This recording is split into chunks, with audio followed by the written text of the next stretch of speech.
นนี้ถ้าฉันมีเธออยู่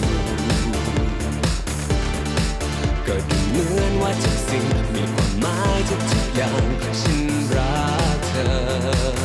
และอยากให้เธอรู้เมื่อเราเข้ามาใกล้กันเธอยอมทิ้งทุกอย่างและจะยอมเธอทุกอย่างในคืนนี้